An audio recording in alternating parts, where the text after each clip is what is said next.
കാരണം ഭർത്താവ് സംരക്ഷിക്കുന്നുണ്ടെങ്കിലും മക്കളിൽ നിന്നും ജീവനാംശം ആവശ്യപ്പെടാൻ അമ്മയ്ക്ക് അല്ലെങ്കിൽ പ്രായമായ മാതാപിതാക്കൾക്ക് അവകാശമുണ്ടെന്ന് കേരള ഹൈക്കോടതി പറയും. കാരണം മലപ്പുറം കുടുംബ കോടതി അമ്മയ്ക്ക് 5000 രൂപ വീതം ജീവനാംശം നൽകണമെന്ന് വിധിച്ചു.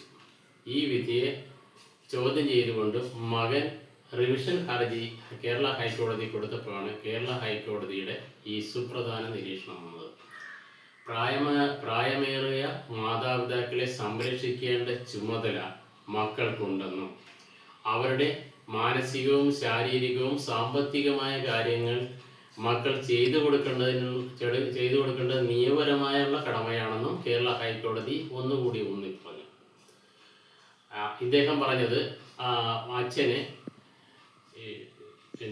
ഫിഷിംഗ് ബോട്ട് സ്വന്തമായിട്ടുണ്ടെന്നും അതിൻ്റെ വരുമാനം കൊണ്ട് അവർ സുഖമായിട്ട് ജീവിക്കുകയാണെന്നും അതുപോലെ തന്നെ അമ്മ കന്നുകാലി വളർത്തുകയാണെന്നും അതിൻ്റെ വരുമാനം കിട്ടുമെന്നും അതുകൊണ്ട് ഞാൻ വിവാഹിതനാണെന്നും ഒരു കുട്ടിയുണ്ടെന്നും അതുകൊണ്ട് എനിക്ക് അമ്മയെ സംരക്ഷിക്കാൻ പറ്റില്ല, ഈ ജീവനാംശം കൊടുക്കാൻ പറ്റില്ല എന്ന് പറഞ്ഞപ്പോൾ കോടതി പറഞ്ഞത് വിവാഹിതനാണ് കുട്ടിയുണ്ടെന്ന് പറഞ്ഞാലും ശരി, പ്രായമായ മാതാപിതാക്കളെ സംരക്ഷിക്കേണ്ട ചുമതല മക്കൾക്ക് നിയമപരമായിട്ടുള്ള അവകാശമാണ് അവർക്ക് കിട്ടേണ്ടത്, അതുകൊണ്ട് കൊടുത്തേ മതിയാവും.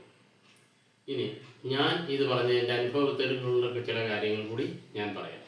സാധാരണ ജനങ്ങൾക്ക് ഇത് കോടതിയിൽ പോയി ഈ കാര്യങ്ങൾ ചെയ്യാൻ സാമ്പത്തികമില്ലാത്തവരാണെങ്കിൽ ഇങ്ങനെ സംഭവിക്കുമ്പോൾ RDOക്ക് അല്ലെങ്കിൽ സബ് ഡിവിഷണൽ മജിസ്ട്രേറ്റാണ് RDOക്ക് ഒരു പരാതി കൊടുത്ത് അവരെ അന്വേഷിക്കും. ഇനി മാതാവിൻ്റെയോ പിതാവിൻ്റെയോ സ്വത്ത് ആദ്യമേ തട്ടി മക്കളെടുത്ത് അവരുടെ പേരിൽ പ്രമാണം ചെയ്തതിന് ശേഷം നോക്കാത്ത ചില കേസുകളും നമ്മുടെ അനുഭവത്തിൽ ഉണ്ടായിട്ടുണ്ട്. അങ്ങനെയുള്ള കേസുകളാണെങ്കിൽ തിരിച്ച് മാതാപിതാക്കളുടെ പേരിൽ എഴുതി കൊടുക്കാനുള്ള അധികാരം അവർക്ക് കൊടുത്ത ഡീഡ് അവരുടെ കൊടുത്ത രജിസ്ട്രേഷൻ റദ്ദ് ചെയ്യാനുള്ള അധികാരവും RDOക്കുണ്ട്. അപ്പോൾ സാധാരണഗതിയിൽ ഇങ്ങനെയുള്ള കേസുകൾ വരുമ്പോൾ നമ്മൾ കോടതിയെ സമീപിക്കേണ്ട കാര്യമില്ല. നേരെ RDOക്ക് പരാതി കൊടുത്താൽ RDO അതിന് നിയമപരമായിട്ടുള്ള കാര്യങ്ങൾ ചെയ്തു കൊടുക്കാനുള്ള അധികാരം RDOക്കുണ്ട്. അപ്പോൾ RDO ചെയ്തു തരും. കാരണം ഇത് ഇനിയിപ്പോൾ ഇങ്ങനെയുള്ള കേസുകൾ വരുമ്പോൾ പഞ്ചായത്ത് മെമ്പർമാരും ഒക്കെ ഇതിൻ്റെ കാര്യങ്ങൾ അറിഞ്ഞിരിക്കുന്നത് അവർക്കൊരു അവബോധം കിട്ടുന്നത് നല്ലതായതുകൊണ്ടാണ് ഈ വാർത്തയിൽ ഞാൻ ഇതുകൂടി ഉൾപ്പെടുത്തുന്നത്. ഓക്കെ.